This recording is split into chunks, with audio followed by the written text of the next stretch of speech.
Love staying informed? Subscribe now and get unlimited access to local news, weather, and sports for just 99 cents a month for your first 3 months at inform.news/join. Read every story, listen to every podcast, and download the apps that keep you informed and on the go 24 hours a day. So head to inform.news/join right now to subscribe. What are you waiting for? Get 3 months of local news for just 99 cents a month at inform.news/join.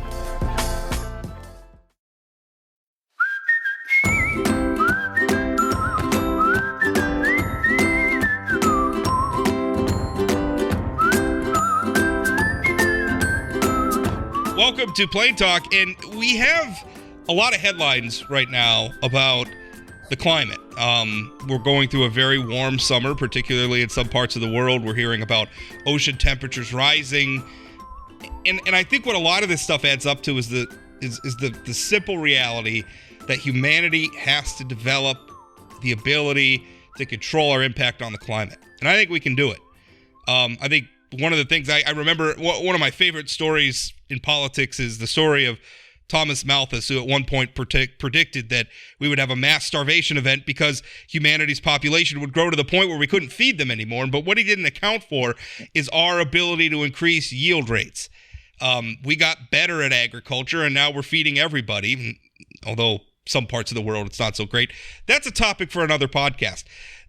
That's what I think we can do in terms of climate science. But the problem is another headline I just read, and this was in the New York Times, was talking about how even though we're going through this very warm summer, we're also increasing the amount of natural gas and the amount of coal that we're burning in order to run all those air conditioners to keep people comfortable through these heat waves. And they called it a vicious cycle. And what I saw in that is, what we're learning very quickly is that solar and wind can't do it, at least not on their own. We need base load power.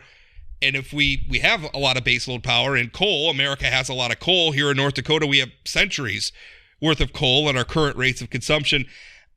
But if we could figure out a way to use those things better and in a way that mitigates the impacts on the climate, why wouldn't we? Well, the thing is that there's a lot of opposition to just that sort of technology from the environmental movement. I'm talking, of course, about carbon capture, where North Dakota is a leader. I mean, in a lot of ways, we're on the bleeding edge of this emerging technology, particularly Project Tundra, which is a work where they're taking an existing coal plant and they're developing doing the research and development. And by the way, they're coming into the end stages of that project. Yep. You're seeing some major names, Mitsubishi, and some other big corporate names getting on board with that, which is a pretty good indication that that project has some legs. But we're here to talk about our guest. Joining me along with my co-host, Chad Oban, is Jason Bohrer. He is with the Lignite Energy Council and obviously is a pro-coal view, but here to talk about some of the criticism that's coming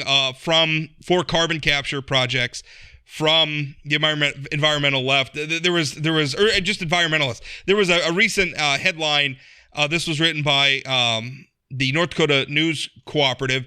It says Project Tundra carbon capture plans may not be worth climate financial risks, and it mostly quoted a bunch of critics of carbon capture. And I don't know. I thought it was important maybe to get another point of view, which thus Jason on the show. Jason, how you doing? Pretty good. Thanks for having me. So tell us why carbon capture? I mean, it seems to me when I see stories about carbon capture right now, particularly in this part of the world, it's one of two things. It's either property owners who don't want carbon pipelines and environmentalists who say carbon capture will never work. The pipeline issue is a separate one from this. So let's talk about the people who are saying carbon capture will never work. What's your response when you hear that? Ignorant, uninformed, unimaginative, and non-believing in the power of science, right? These are people who should know better for the most part. We've solved every technical challenge that's been placed before us in the industry.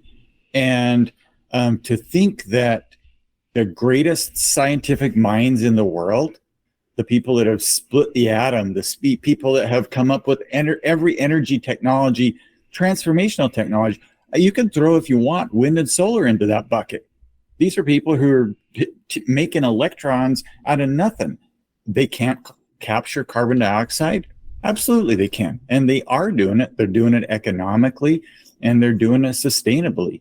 So I don't know where that objection comes from, but either it's coming from a position of ignorance, or it's coming from a position of disingenuous opposition to the concept of carbon capture in general. And neither one of those positions are good for the state of North Dakota. Neither of them are good for the country. Neither of them are good for the climate. Coal is a huge part of the world's energy mix. If we can't crack the code for carbon capture, the world will be in a worse position. But we are doing it. I know Chad's got it, but just let's clarify that right up here at the beginning. My argument it was that, clearly humanity's having an impact on the climate. We have to be able to control that impact so it doesn't result in some very negative things happening. Do you agree with that? Yeah, I think that is probably the position of most of the electorate. I think there's a lot of people who really think that there is a huge impact that humans are having on climate. But I think if maybe the average person, they take a reasonable common sense view, which is, hey, we've been doing large scale industrial development in this country for a couple hundred years now. To think there hasn't been any impact on the climate from what we've done, I don't think that's a realistic common sense approach either. So I think we need to do two things. One, recognize that we are having some impact.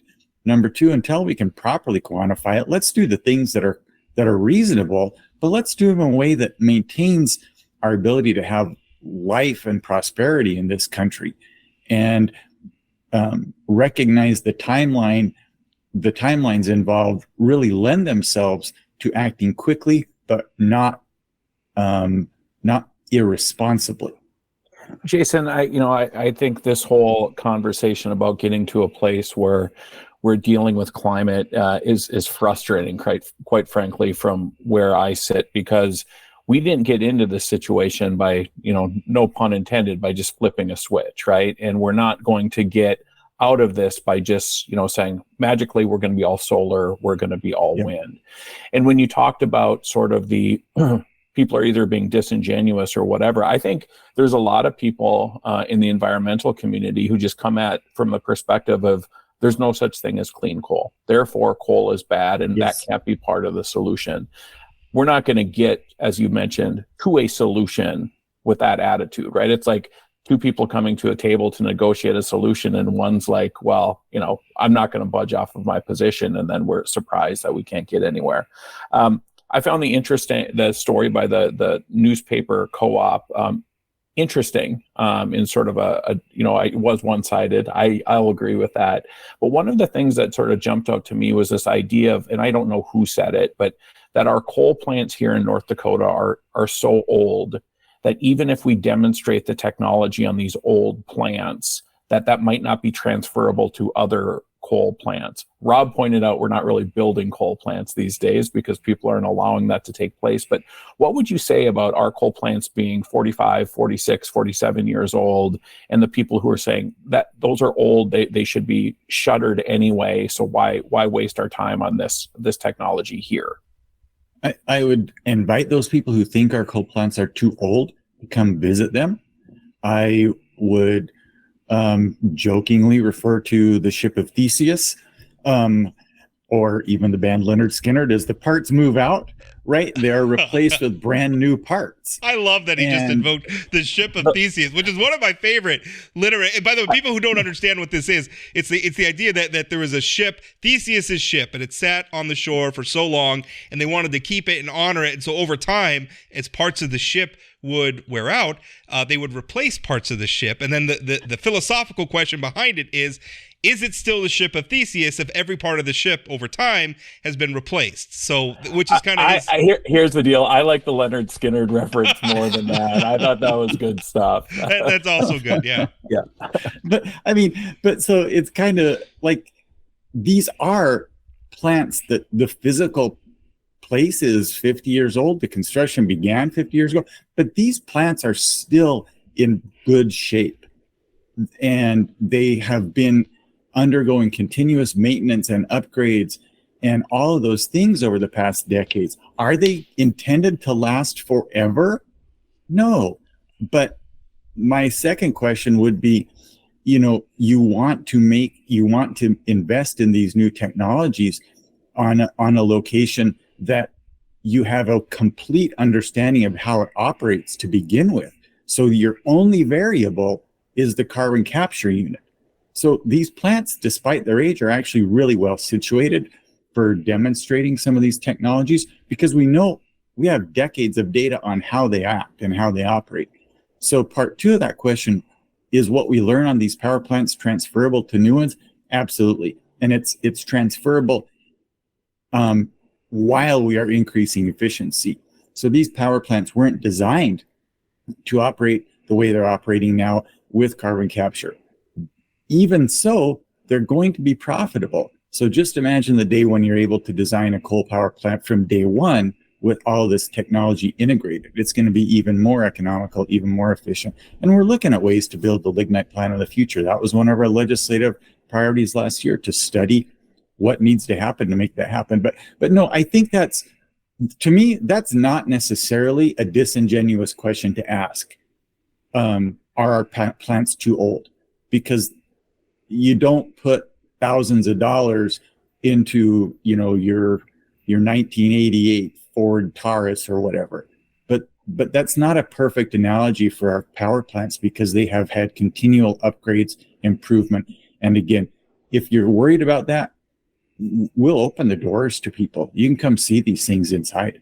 I think that question kind of speaks to the political conundrum we're in, where it's, well, we can't develop carbon capture because these plants are too old. Well, can we build new plants that incorporate carbon capture? No, you can't.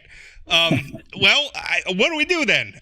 You're creating an impossible situation that we can't do anything about. And I don't know. I'm very much in favor of, let's do things. Humans are almost endlessly inventive, and we have so much ingenuity. We can fix these problems if we allow ourselves to.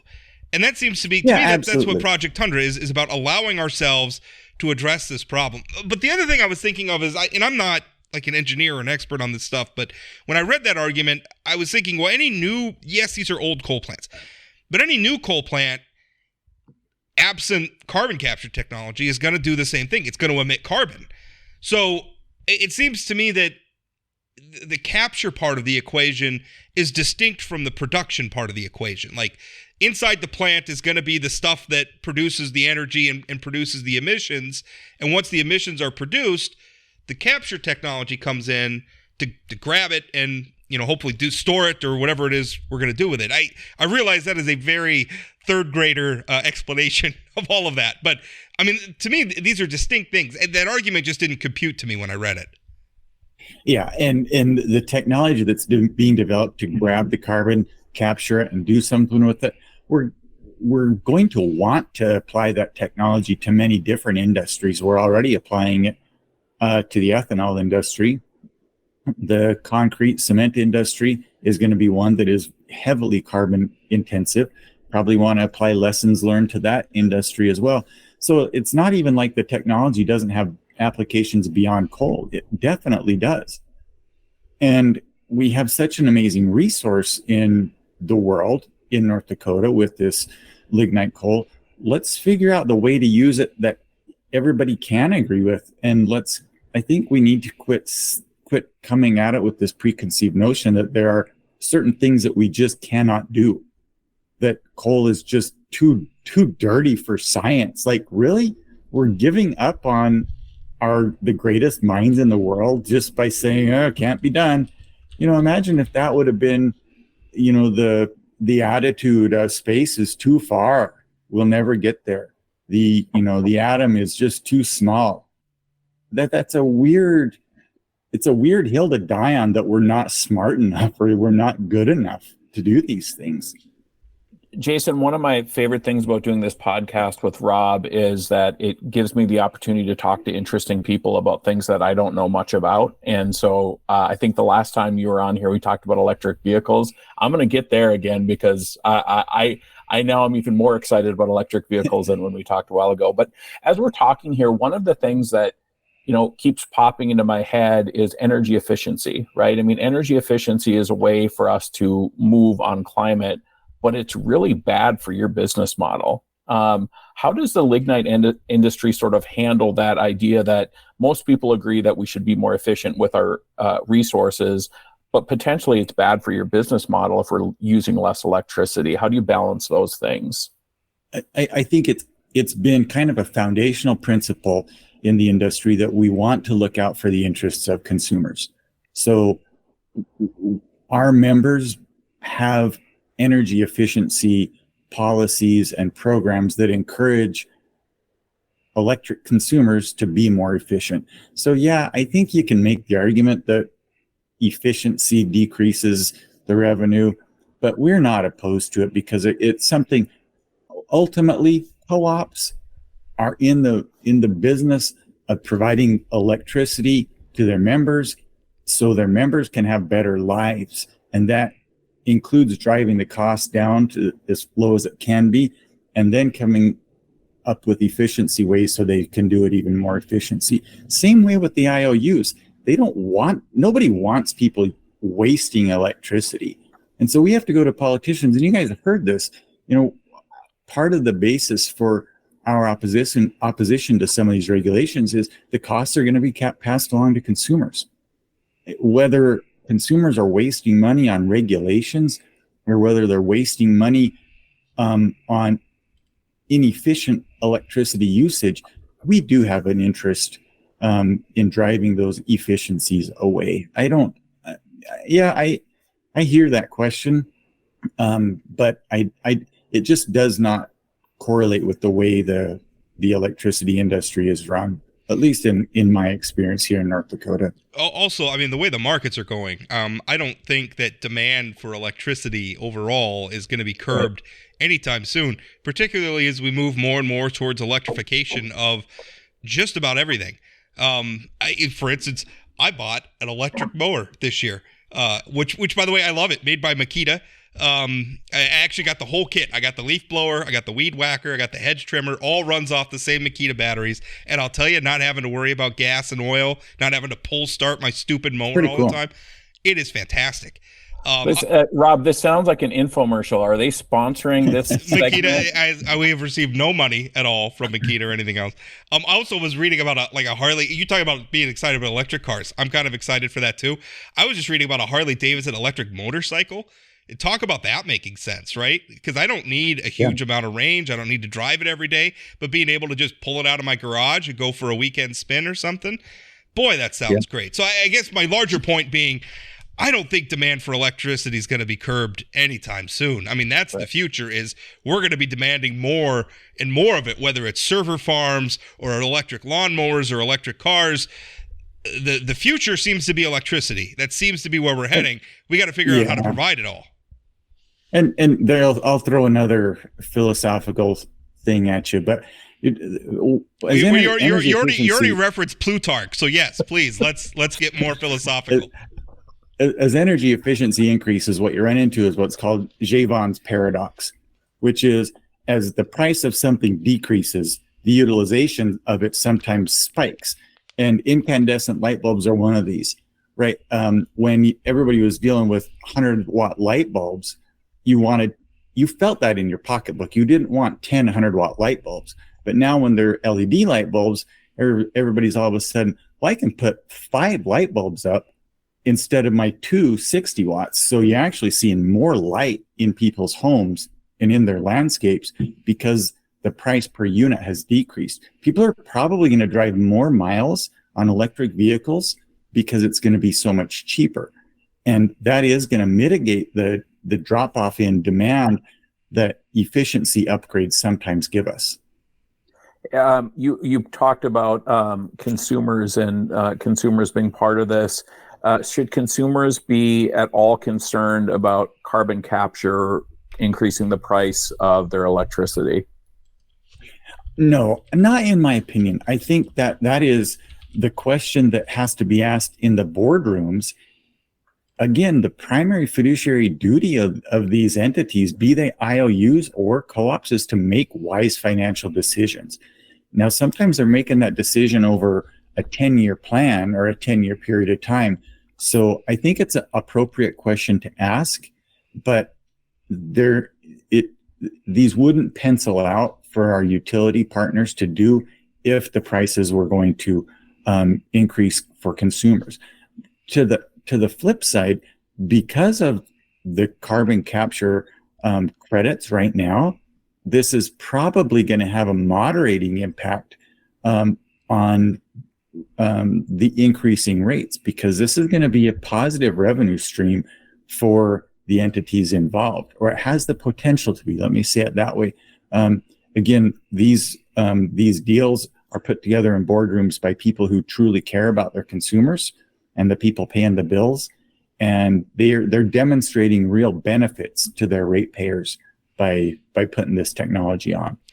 Jason, one thing when wind energy in particular, because that's the big alternative resource in our part of the world, when wind energy was on the rise, Congress put in place some pretty substantial subsidies, production subsidies, and we were always told that those would be temporary. Now they've proven to be more permanent, I think, than maybe we were told, because it seems like every time they're set to expire, they magically get re-upped.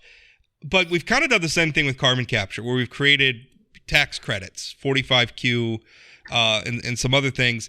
Is the idea that these are going to be permanent, or is the idea that they're going to go away one day? And I guess my take on it was kind of that I think they're going to be permanent, because we're creating a market for something that is an economic externality, right? Like carbon emissions are a side effect of a lot of, whether it's coal production or concrete production, whatever we're talking about. It's hard to have an incentive for people to get it. So we're creating a market essentially with these tax credits so that there's a financial incentive to capture the carbon and do something with it instead of just emitting it into the atmosphere. But that's just my impression. Is the idea eventually that these things will go away and that there'll be a market on its own for carbon? That is our hope, honestly, that as we're proving the technology to capture it and sequester it during the 12 years that this credit is operational, you'll be able to develop a market in the oil field to use these for enhanced oil recovery. And then that would kind of take the baton. But I think as long as there's a significant climate concern regarding CO2, there can be a justification for this continued credit for sequestration only. Will it be renewed? And our projects that we're building right now have to pencil out given the reality of what the credit looks like today. So that's the other part of these, that these projects are not contingent upon a extension of the tax credit. And in a perfect policy world, when you created an incentive, you would also create a mechanism to recognize the effectiveness of that incentive and did it do what we were trying to get it to do.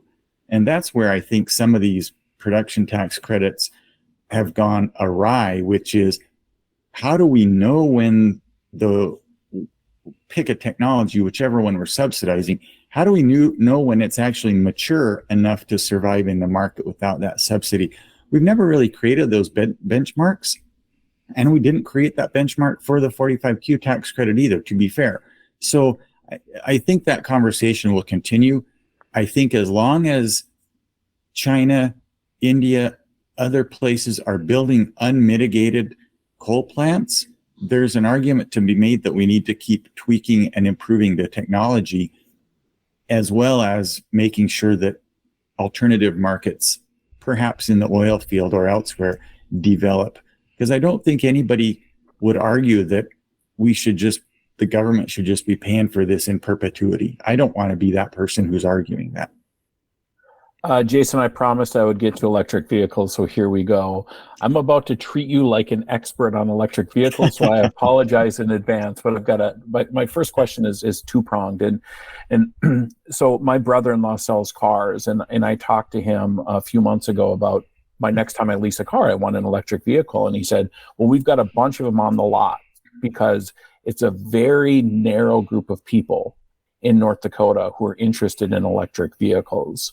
And so I want your response sort of to, our North Dakotans, which we're not quick for change, are they starting to understand and embrace the technology? And then the second part of my question is, there's a lot of investment from the Biden bipartisan infrastructure bill on charging stations and that kind of thing. Are we seeing progress in North Dakota where electric vehicles are more useful, or more you can actually use them in the state because we have more infrastructure in place? So are people getting it, and do we have more infrastructure? Yeah, Chad's just looking for advice on his new car is what's happening here. Second question. Oh, go ahead. No, and I was going to say, if you're not the expert, if you could just send me some information on other experts. Just kidding. Yeah. No, second question, is the infrastructure getting better? Absolutely. And I think over the next year, it's going to spike in effectiveness. When I first got our Tesla, I couldn't drive from Bismarck to Fargo because there was the charging in Jamestown took me so long. That problem has been fixed. And so if you're on the interstates, you're in pretty good shape. You'd like to be able to get up to Minot and Williston and some of these other kind of hub cities without significant problems. I think we're going to get there in the next year. I think, do people get it? I don't think they do, because I don't think, this is one of my problems with government driven incentives, is the marketing for these things has, number one, become politicized, which is not good. But number two, electric vehicles are really, really great for some people, but they're not great for everybody. Right. And yet the people who they're not great for are being bombarded by commercials, during the Super Bowl. There's electric vehicle things. They're being bombarded by messages that you should get an electric car and you're going to be happy.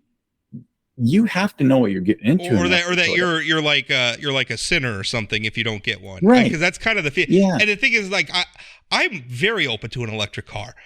I'm not sure in terms of budget and the way we use our cars that makes sense for our family yet. Now, I bought, again, I'm going to reference my lawnmower. I bought an electric lawnmower. For years, I've been interested in them, but I was afraid that it would be a hassle, that I wouldn't be able to mow my whole lawn without, taking a lengthy break for charging in the middle. Eventually, the battery technology caught up. It works great for me. I was happy to do that. And I think eventually when electric cars get there, so that, if you're somebody who lives in a rural setting and you're doing a lot of commuting and you got to have a very reliable car in the winter in particular, I think when North Dakotans get some confidence that the electric cars will work for them, I think a lot more of them will buy them. But the use case for cars in North Dakota is a very different thing than if you live in the densely populated East Coast. Yeah, it really is. I think it comes down to, are you towing heavy vehicles? How often do you have a car that can drive long distances already, or tow a heavy trailer? But you kind of need to understand your average daily usage and recognize that in the winter, like our Tesla, despite having an indicated range of 280 miles, when it was 20 below, it could only go 30 miles. And that's actually okay if I understand that, because I plug it in at my house, drive to work, I can do all of my shopping in town. And it was not inconvenient in the winter because I knew what I had, but I also had a Suburban to drive to Fargo. Well, I will, one of the best analysis I've seen of an electric vehicle was done by Ryan Taylor, who's a former state senator who has a Ford pickup. Yep. I can't remember what it's called, but he uses it on the ranch. And he did this long analysis of the costs and what it did. And it worked for him. And it worked for him to haul things on the ranch and all that kind of things. Good for him. That's great. Yeah, no, exactly. Good for him. But I mean, he went into it like, okay, I'm going to do this, see how it works for everything I need, and then analyze that after a certain period of time. That's what people need to do. I mean, and right? he kind of got raked through the coals for that. And I didn't think that was really fair. It was like, that's the other part is, we are not trying to force this on people, but that's people's reaction when they see what Ryan posts. Like, I don't want that. That's well, nobody says so much. Like you listen to a certain type of music, or you drive a certain type of car, and now everything's a political statement. And I think that's really unfortunate. Also a topic for another podcast. Not that this one wasn't wide-ranging. Somehow we went from Plutarch to Leonard Skinner to the philosophical stylings of 19th century English economist William Stanley Jevons. So we did really good this cycle, but we're gonna this episode, but we're gonna put a pin in it right there. Jason, always a treat to have you on, and we'll have you on again soon. Thanks, Jason. Thanks for having me, guys. Appreciate it very much. Hi, everybody. I'm Chad Kuhl, host of the Northland Outdoors podcast. Hey, here in the Northland, we love our time outside. And on the Northland Outdoors podcast, we're going to talk about all of it. Not just fishing, not just hunting, but mountain biking, camping, rock climbing, bird watching, you name it. We're going to have it on the Northland Outdoors podcast. New episodes every 2 weeks on Spotify, Apple Podcasts, wherever you get your podcasts. So look for it and join us on the Northland Outdoors podcast. Well, just wrapped up a good interview with Jason Bohrer, who is again the president of the Lignite Energy Council. And obviously, his industry wants people to use electricity, and specifically wants them to use coal-fired electricity. But I think they're making some really good points. I don't know how we go into a future where we're clearly going to be wanting to use more and more electricity. I think that's where we're all heading. But we're also narrowing, for political reasons, the number of places that we get energy from. I think we got to be much more open-minded about this. And I'm really worried.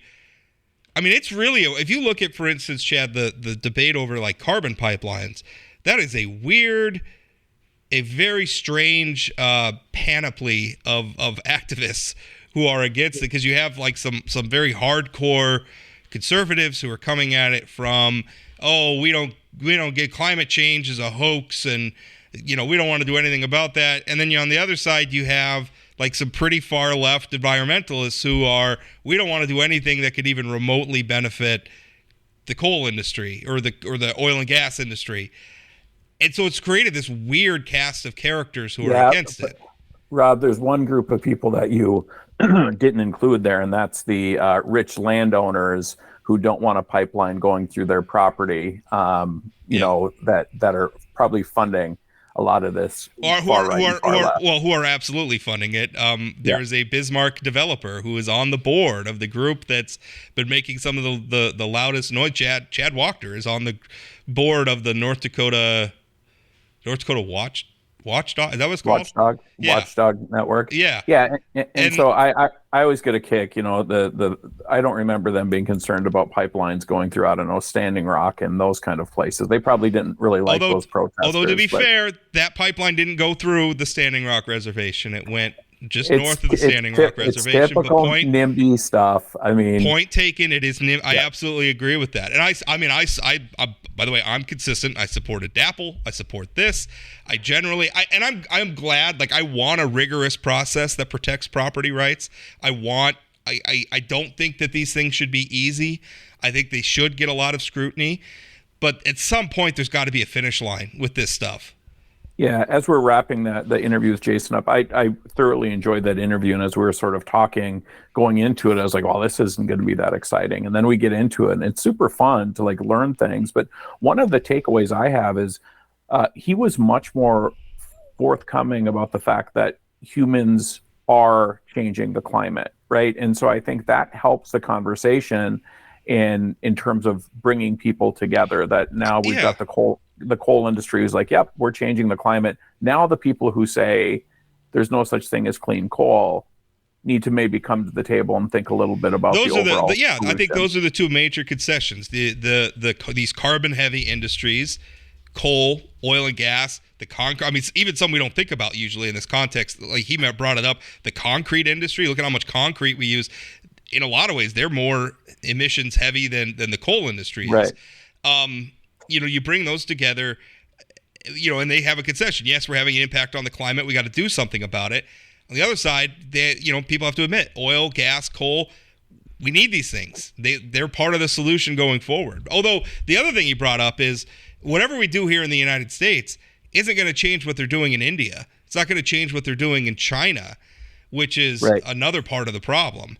And that's been a long time sort of talking point, I think, from the fossil fuel industry. But let's take care of our backyard first. Right. I don't consider that an argument against. We can always make what America does better. We don't have to drag ourselves down to the lowest common denominator. But what I'm saying is that if it's still a global problem, which Senator Kramer has been talking about, like a border adjustment tax for carbon, which I think are some things that are really interesting. But anyway, that's a topic for another podcast. Let's. You want to talk about raffles?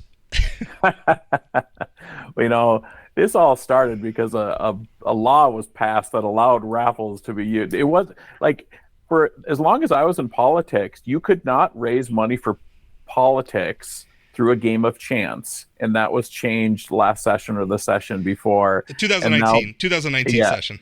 And now this group is, I don't know if it's certainly sketchy what they did in terms of raising money for a PAC by claiming they're raising money for the Republican Party. So that's because on one part of it there's a question of whether or not, and I struggle with the idea that a raffle is a game of chance. I think that we, to the extent that we believe that gambling needs to be regulated, it's because people get addicted to it and make poor life choices. I don't know that anybody's ever gotten addicted to raffles. I don't know that people are gambling addiction because they're buying, gun raffle tickets. So wouldn't that be something? Somebody just walking around the streets, knocking on school doors, asking to buy a $20 raffle ticket. Yeah, like just showing up at elementary schools. Like, do you have? I heard you guys are doing a raffle for the new gymnasium. Like, need to get a taste. Yeah. So I don't think that that's happening. So I have a hard time putting raffles in the same category as gambling. I know the law puts it there. I view it very differently. For people who don't know, I wrote a couple stories about it this week. So what happened was there was the Minot area Republicans wanted to raise money for the Minot area Republican district. So they did a raffle. They bought a bunch of guns and then raffled them off. And this group, and this, by the way, the money they took in wasn't just from the raffle, but this called what they ended up doing is they ran the raffle not through the Republican Party or any entity that was under control of the Republican Party. They instead did it through an independent PAC called the North Dakota Patriot PAC. And this PAC, by the way, raised in 2022 over $160,000, which is not peanuts in North Dakota politics. But the thing is that now they're selling raffle tickets. It says, go to support Minot area Republicans, but the money's actually going to this independent PAC. And then you start looking at who runs the PAC. Well, it's a lot of people who want to take on incumbent Republicans. So now people buying the raffle tickets are in the position of, I'm buying a ticket to generate proceeds for a PAC run by people who want to defeat some of the Republicans I've been voting for. That's a problem. And, I was talking to somebody who's been involved in Republican politics in North Dakota for a long time, who was, by the way, very surprised to learn that this was happening, told me, like, it's dangerous to blur the lines between political parties and independent PACs. And he said this is not something that I would ever support. And I tend to agree with that. I think at the very least, these people are being disingenuous, being duplicitous in the way they're going about it.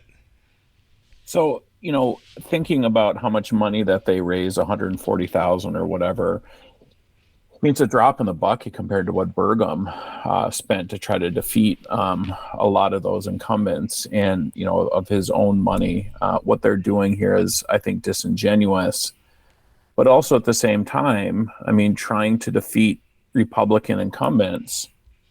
It's what Burgum's super PAC did, right? During there was some protection of incumbent Republicans, but there was also trying to defeat Delzer and other people like that. So that the way of getting the money is a little different, but their ultimate goal is similar to Burgum, just for different people. Just different people, different motivations. And I'm not against that. I mean, I'm not against the activism part of it. Right. What I am against is using, because the thing is Doug Burgum's PAC never pretended to be the Republican Party. He was very open about it, and for the most part, he spent his own money. I think the problem is when I have pictures of the raffle tickets. When you're selling tickets that say raise money for the Republican Party, but it's actually going to an independent PAC, that to me is the problem. That's the red flag. And I think, your column about the issues with campaign finance. That's the even bigger issue, I think. Is the bigger issue. I mean, I know we're not talking about Burgum's PAC, but Burgum's PAC was registered in a way that they didn't have to report expenditures because as a multi-candidate committee or whatever, that's a loophole that you don't have to report expenditures. Although I think they closed that. I think they closed that during this last session. I think they tried to. I'm not sure they were successful. Maybe not. We could figure that out. I know they were trying to. But the bigger picture here, and I think you made the case in your column, is the campaign finance laws in North Dakota are an absolute joke. I think this is still the case, but no matter what you do, the biggest fine that can be levied is $100.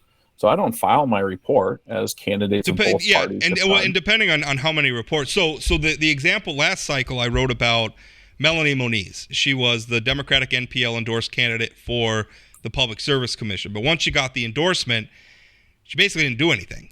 And in fact, we got all the way to October of election. Now, ultimately, she did file her reports. But we got all the way to October where she didn't file, because there's reports due at intervals throughout the year. There's like a pre-primary and then a pre-general and all this. And then you have to do 48-hour reports. And it could be, I think if for any one report, if you get beyond a certain date, the maximum penalty is like $100. But if there's multiple reports, filing deadlines that you missed, it can add up to multiple hundreds of dollars. But even so, I mean, that's $300. That's a tiny amount of money for just completely ignoring state law. And that's, I think that's part of the problem. What's revealed here is when I started looking into this PAC, the one thing that I noticed was they had raised 140 some or 160, I'm forgetting the number now, but they raised that significant amount of money and then didn't report any expenditures as they were required to. And it was like $86,000 of expenditures that for months should have been reported, was not reported. Anyone could have looked at this report and said they raised $160,000, but they didn't spend anything over $200. Right. But yet somehow they ended the election cycle, they ended the year with $73,000 in cash on hand. They spent money. It was all in under $200. Clearly, you can look at the report and say that there's a problem, but nobody noticed it until I come along months later trying to report a story that's not even related to that, and come to find out they just completely flouted the law, just as Melanie Moniz flouted the law last year. I mean, we have these laws in place for a reason. I think voters expect that campaigns disclose their finances, but compliance with them is kind of the honor system. And let's be honest, a lot of people in politics aren't all that honorable. Well, I think most people in North Dakota politics are honorable. We'll have to agree to disagree on that one. Did I say most? Some. Okay, that's fair. That's a fair argument. So, in one of the things on campaign finance that people don't dig into these reports. I mean, it's just the reality of nobody's interested in that. I do sometimes. Again, don't say nobody because some people. Not many people. Yeah. But one of the things I've noticed is, like, I'm involved in a PAC that makes contributions to candidates. We file a report that talks about the expenditures. Often they're over $200. And then if you go to that candidate's report, that PAC's not reported by the candidate the way it should be. And like, there's no way to, like, what do you do with that information? I mean, I see it because it's a PAC I'm paying attention to, but I'm not going to call the Secretary of State's office and say, Representative so-and-so didn't report their contribution. Like, there's just no teeth to these things. There's no investigative sort of opportunity for the Secretary of State's office to make sure these reports are being done. I mean, it was a few sessions ago where legislators literally on the floor were saying, well, I just put my money into my personal account. And so it's hard to tell what's campaign and what's personal. Yeah, that was the other for a long time in North Dakota. You could, if people gave you money, you could spend it to build a swimming pool. I mean, you could do whatever you wanted with it. You didn't even have to spend it on your campaign. So, that's part of the problem. We don't we have no enforcement. Ostensibly it's the Secretary of State's job. I don't know that the Secretary of State has the resources to be able to look at every one of these reports filed and discern whether or not they're being honest and they're reporting everything that they're supposed to be reporting. And even if they do, what's the enforcement mechanism? It's, well, we're going to write you a letter. Maybe there'll be a news report that'll shame you a little bit, and you maybe pay a couple $100 fine. But I don't think these candidates who aren't, like, generally speaking, most of the legislative candidates who don't have proper mechanisms in place to track contributions, and I don't think they're not filing something out of for negative reasons. I just think they're like it's not something that candidates take seriously because there's a lack of ability to investigate and there's no teeth. It's in these paperwork, laws. and maybe they get lazy, they get lax, and they just don't do it. And it's like, who cares? And to me, that's a problem because this stuff, and the thing is, it doesn't, like, most of these reports have nothing interesting in them. I read a ton of them.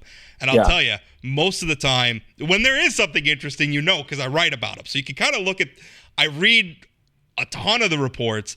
I write about very, very few of them because a lot of times there's just nothing that interesting. It's about what you'd expect. The people you would expect to be supporting that candidate are supporting that candidate. It's not really news. But we've got to have a mechanism, and I think we need some technology. I know when I was talking to the Secretary of State, Michael Howe, our new Secretary of State, I should say, he hasn't been on the job even a year yet, but one of the things that he was talking about is he wants a system that will pop up red flags for the interplay between these committees. So if you have a PAC and the PAC reports a contribution to a candidate's committee, but that candidate's committee doesn't report receiving the contribution, there should be an immediate red flag that triggers the Secretary of State sending an email or a letter or something saying, hey, why didn't you report this? That's software. That should be very easy to do.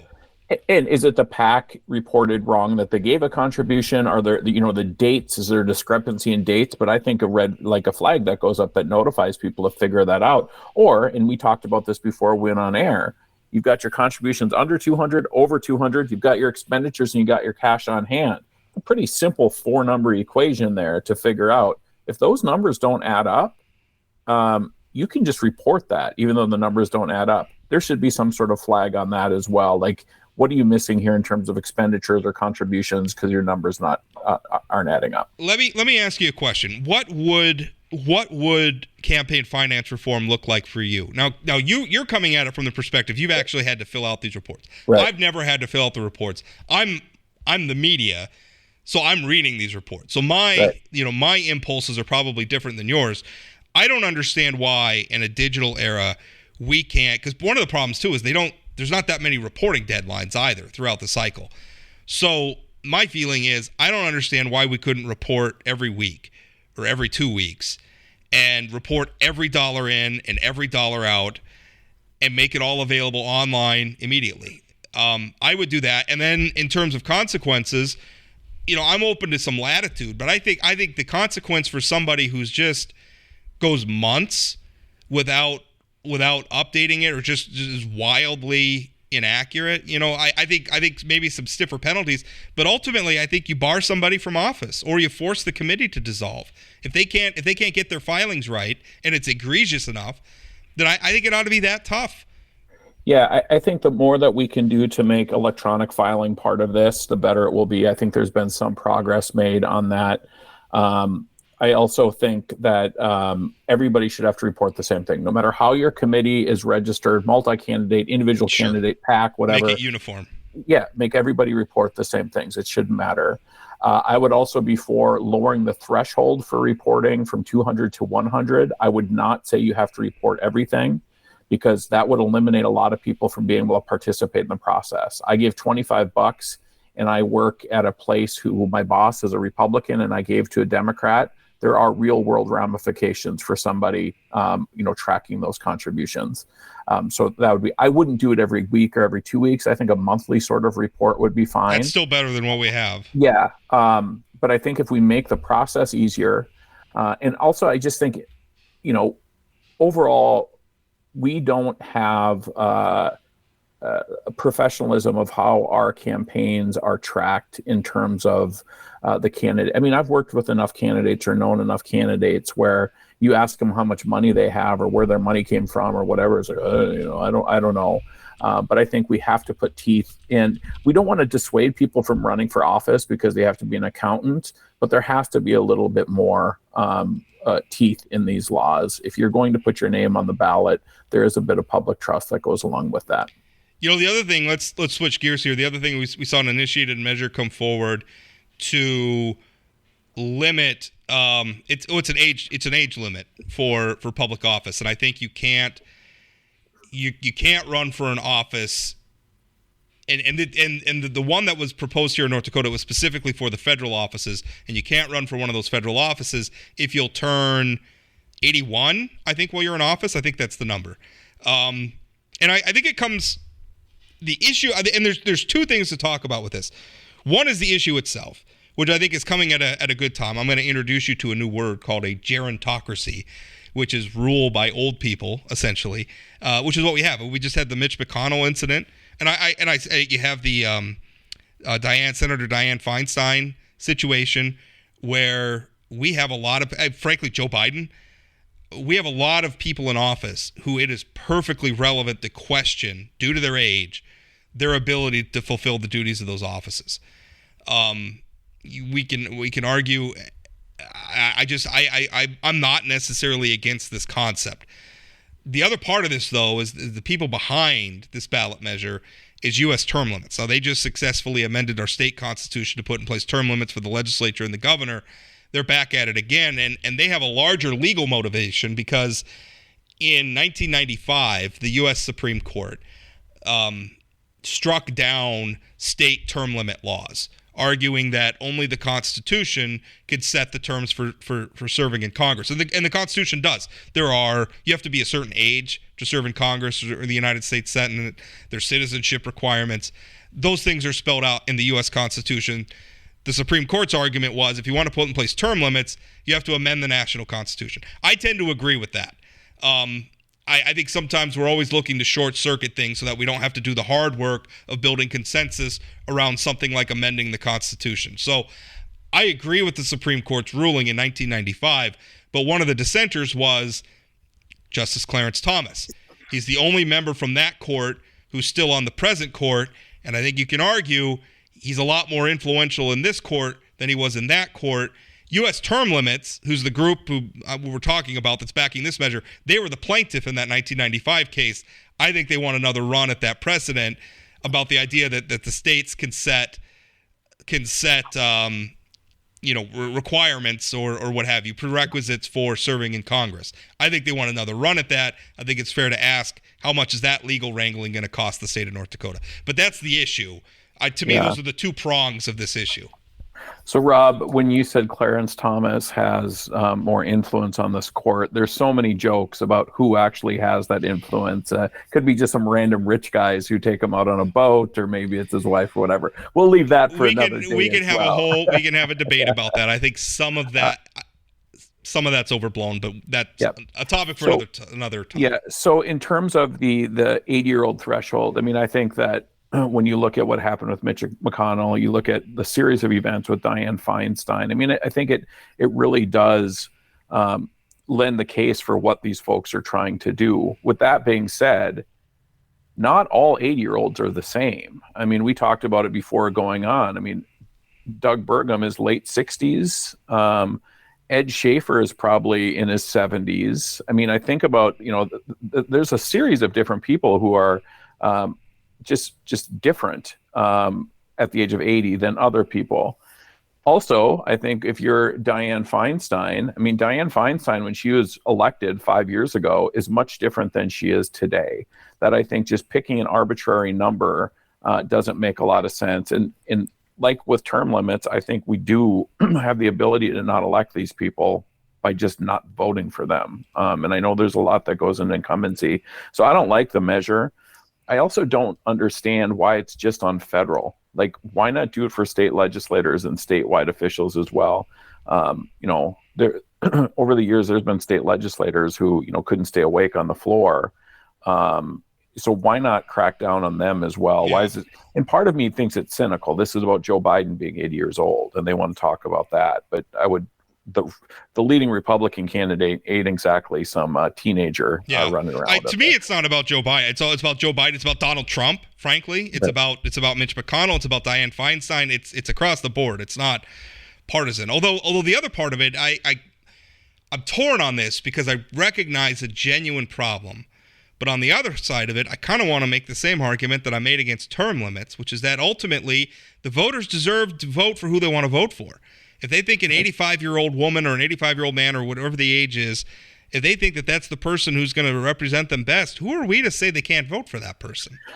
So, Rob, I struggle a little bit with the fact that we have minimum ages for President, U.S. Senate, and Congress. So under the theory that we shouldn't have a top line, under my theory, we shouldn't have a top line age because the voters can decide. Why do we have the limit on 25, 30, and 35 for those other federal offices? Yeah. I'm struggling to sort of figure that out. It is hard for me to reconcile this argument with my overall lack of faith in the decisions that our electorate has been making of late. I worry. I mean, we'll take around the lower age limit. We're going to be electing 22-year-old streamers to the U.S. Senate. So next, maybe an 18-year-old dairy farmer to the North Dakota legislature. Well, yeah, I mean, that's what the people of District 31 wanted to do. So who are we to say? There's an argument where the people deserve to get what they voted for. Good. To paraphrase H.O. Mencken, the people deserve to get what they voted for, good and hard. Yeah. I think there's an argument for that, and ultimately, I think that's where I'll end up on this. I think that if you think somebody's too old, don't vote for them. Vote for somebody else. So, Rob, have you heard any explanation of why it's just the federal offices and not the state offices? Well, I have not heard it. I have not heard an explanation. My assumption is because this isn't really about North Dakota. This is about challenging the Supreme Court precedent. That's unfortunate, and I think you're right that the U.S. term limits maybe are using the great state of North Dakota to advance their agenda, and they've found an easy target. Yeah, well, I mean, I think what they learned last cycle, they had a very sloppy signature collection process that, in my opinion, should have precluded the term limits measure from being on the ballot, but they were on anyway. I mean, I think even if for people, I do not support the initiated measure process. I think it's a bad way to make policy. But setting that aside, I think you can support that process while recognizing it is too open in North Dakota and too easily manipulated. And groups like this U.S. term limits, they figure that out. North Dakota is a cheap place to campaign. The initiated measure process is loosey-goosey, and so they can manipulate that to further their national agenda. And I think that's, again, I don't think this measure really has anything to do with North Dakota. I think it's all about the Supreme Court and putting a challenge before the Supreme Court. So, Rob, can I go back to the raffle pack for a minute here? Because and I want to ask you, like, one of the things that we haven't talked about is I think in one of your stories you referenced that they set up a federal PAC. So that just happened like 2 weeks ago, where the ND Liberty PAC was set up, and they filed and they turned it into a federal PAC as well. Same guy, Mike Blessum, same guy made that filing. And what's also interesting, I haven't written about this yet, is that the North Dakota Young Republicans have also created a federal committee. State Representative Brandon Pritchard is the organizer, and they've even reported they already have over 20,000 in donations coming from some, like Representative Scott Deek, Representative Dan Ruby, and others. And I'm wondering, I'm not understanding why they're forming federal committees, because you only need a federal committee if you're going to get involved in federal politics. What are these North Dakota Republicans getting involved in federal politics for? Are they looking at trying to take out, say, Kelly Armstrong? or a Kevin Kramer or something like that. I don't know. I don't.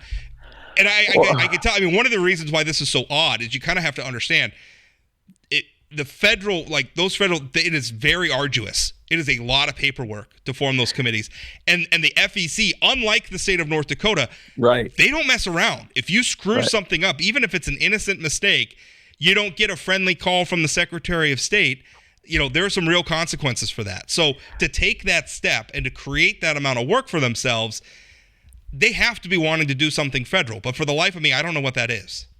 So I think, there's two possibilities. One, if Kelly Armstrong runs for governor at some point, there's an open seat. Maybe they want to invest in an open seat to elect one of their own. But is there a possibility they're looking at other states, like to help, make contributions to other states in the region or something like that? Because it is confusing. Listen, I've also been involved in FEC reports. That's a whole different ball game compared to the state. And you were absolutely right. You don't get a call from the FEC to say, "Hey, listen, you missed a report." Just file an amendment. Yeah, it's very formal legalese letters that you receive, and if you don't respond properly, then you get to do an audit. And I assure you, this is not the Secretary of State's office doing an audit. This is thorough stuff. So, by the way, speaking of that, if we're talking about like campaign enforcement and what we can do about that, we have something in the North Dakota Century Code that I don't know that a lot of people exist. Section 16.1-08.1-05. if you're keeping score at home. The section of this law is called Audit by Secretary of State, Requested Audits. Here's what it says. If a substantial irregularity is evident or reasonably alleged, the Secretary of State may arrange an audit of any statement filed pursuant to this chapter to be performed by a certified public accountant of the filer's choice, subject to approval by the Secretary of State. If an audit of a statement arranged by the Secretary of State under this subsection reveals a violation of this chapter, the candidate, political party, political committee, or other person filing the statement shall pay a fine to the Secretary of State equal to 200% of the aggregate of contributions and expenditures found to be in violation, or an amount sufficient to pay the cost of the audit, whichever is greater. So there is some teeth. I just discovered this.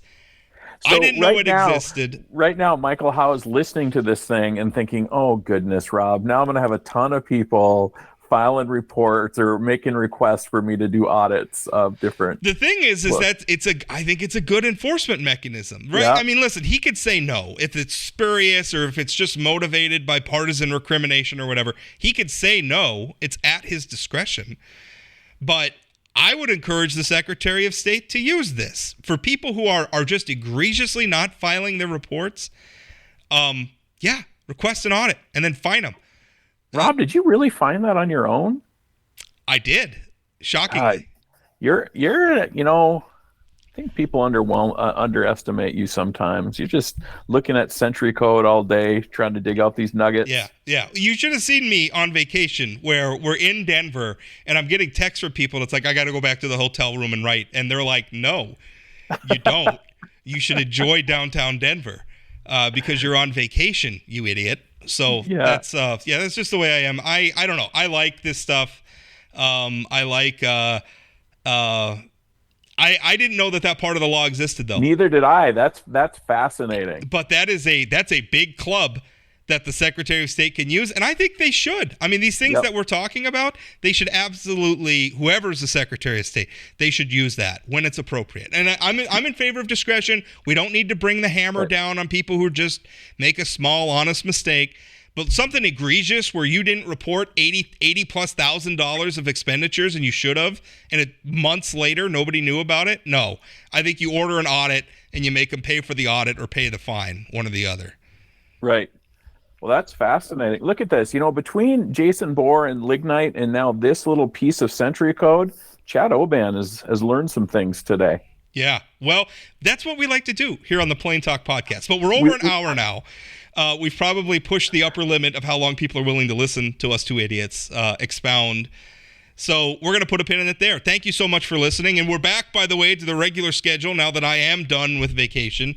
So we'll be Wednesdays and Fridays. And as for guests, sometimes I like to promote if I know who's going to be on the show, but I don't know. I don't like to book too far ahead because, then by the time you get to it, it's like, this guest isn't that relevant anymore. But keep them guessing. That's what I say. Keep them guessing. You never know what's coming next on the Plain Talk podcast. Thanks for listening. We'll talk again.